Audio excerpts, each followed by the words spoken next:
We appreciate everyone's patience as we've tried to get our arms around this unspeakable tragedy that occurred Sunday night. Our focus has been on family. Both Matisses in Latvia and our own Blue Jackets family here. And we're doing everything we can to support everyone.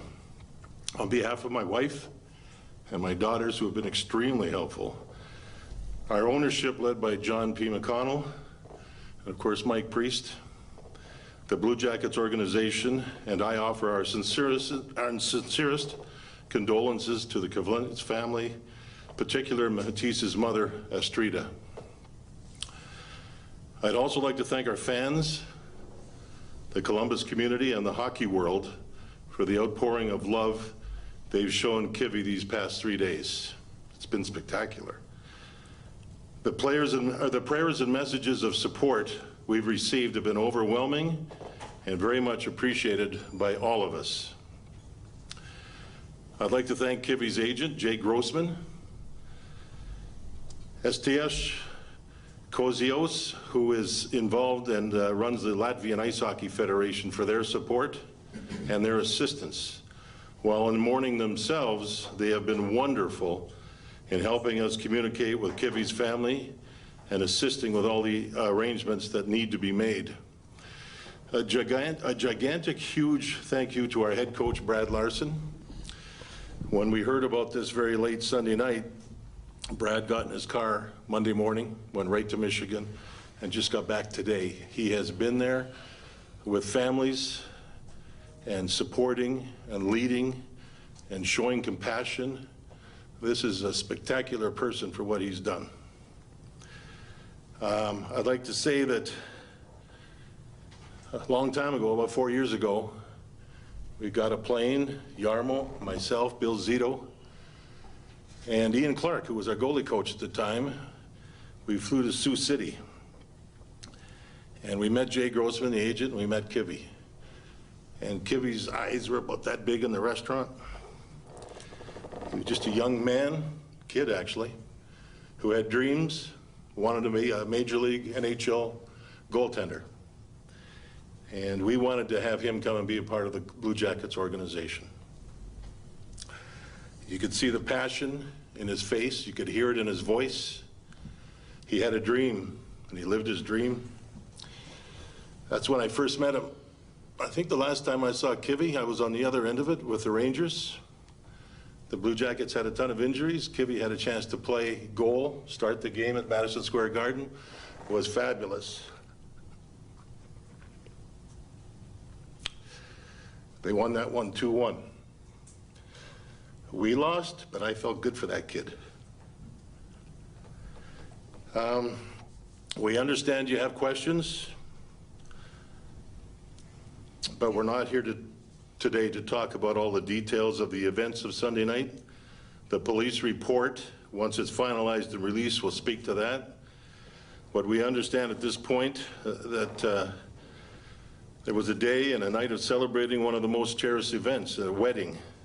And the daughter of our goaltending coach, Manny Legacy, Sabrina, was married. It ended in a horrific accident that took the life of a wonderful young man. I ask that you keep the Legacy family, who considered Kivy a son and a brother, in your prayers, as they are understandably distraught. I would also ask that you do the same for Elvis Merzlinkins, his wife, Estranda, who was there too. They were Kivy's closest friends, and they were with him that night. This is a devastating loss for them and for all of us, one that will always be with us. Thank you. Jarmo?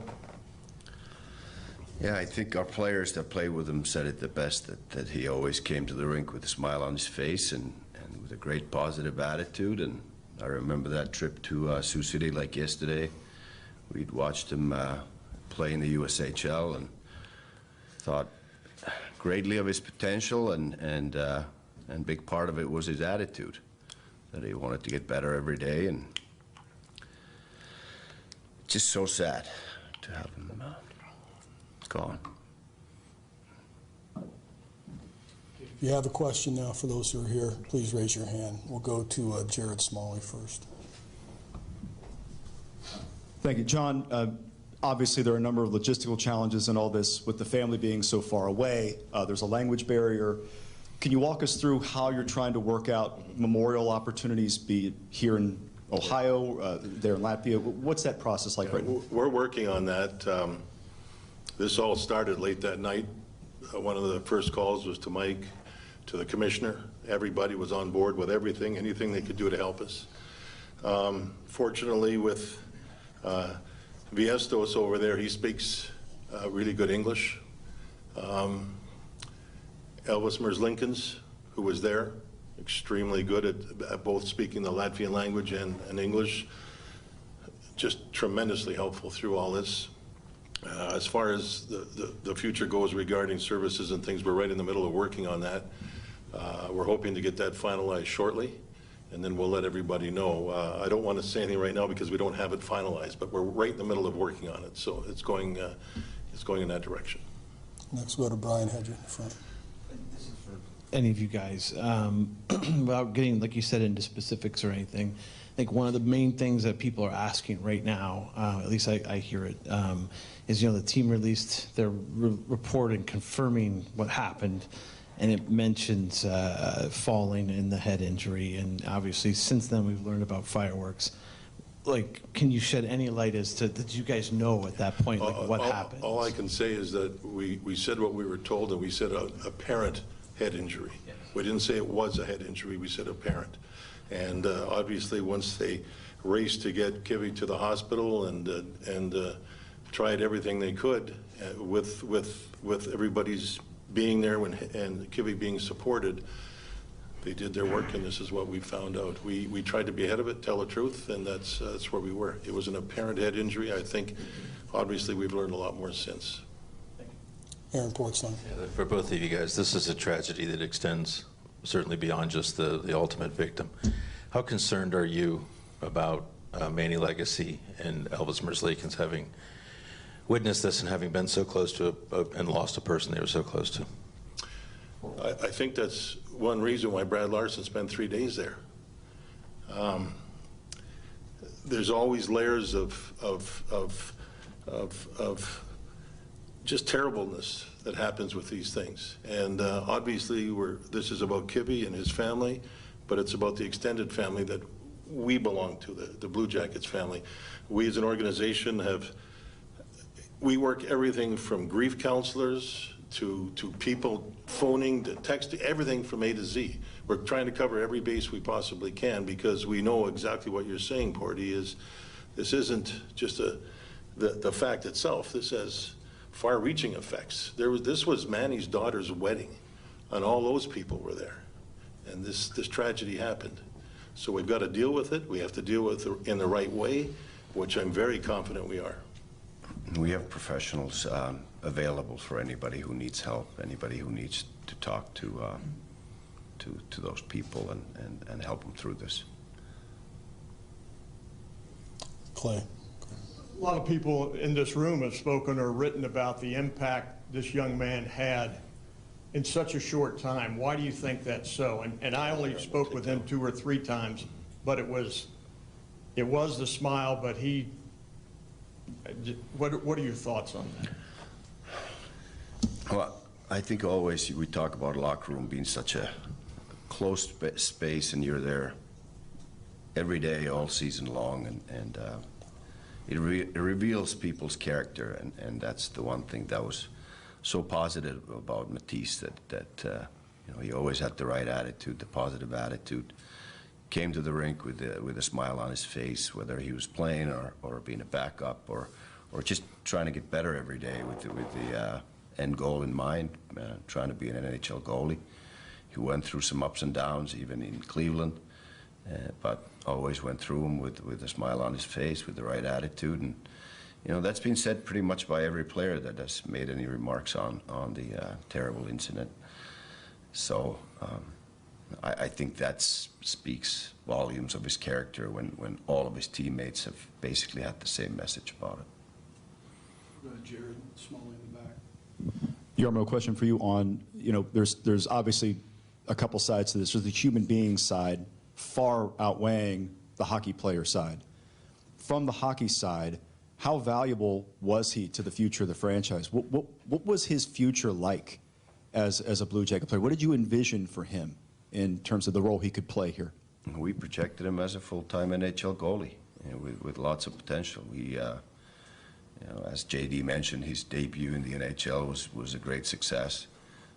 We had him play those games at the end of this season for a reason, because we felt that he's going to be a big part of our future and a full-time NHLer. And that's what we had envisioned when we signed him as a free agent, and that's what we were building towards, and you know, he had a bright future. Go to Tom in the back row. Gentlemen, if you'll allow me a question about the weekend.